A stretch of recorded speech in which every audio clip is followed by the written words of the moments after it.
বন্ধুগণ, জ্বালানি সংকটের পরিস্থিতিতে দেশি উপায় দেখো, একদম প্রেসার কুকার চাপিয়ে দিয়েছি বাগানের এক কোণে, কাঠ কুটো দিয়ে শুরু করেছি রান্না।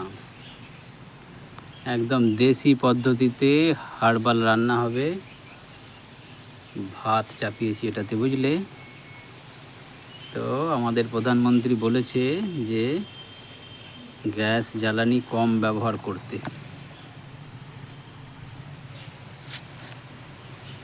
সেই জন্য একদম হার্বাল সিস্টেম।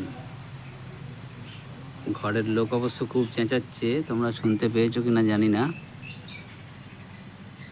বাট আমার মনে হচ্ছে এটা সাকসেস হবে। ভাত মনে হচ্ছে হয়ে গেছে, আমি একটু ওয়েট করছি, তারপর এটা খুলবো। যদি সাকসেসফুল হই তোমাদেরকে আবার খবর দেব, তাহলে তোমরাও সবাই শুরু করে দেবে, কেমন?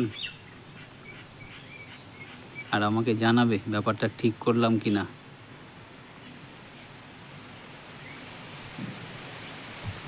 সেই ছোটোবেলায় দেখেছি, তারপরে আবার এই ব্যাপারটা কিন্তু সোজাই লাগলো আমার কাছে, খুব একটা শক্তপোক্ত ব্যাপার নয়। এই যে দেখো অঙ্গার হয়ে আছে, দেখা যাচ্ছে একদম। হ্যাঁ, সবাই কি আর পারবে এটা? তোমাদের যদি কিছু বলার থাকে আমাকে বলো কিন্তু, হ্যাঁ, গালাগাল দিও না। রাখলাম, হ্যাঁ।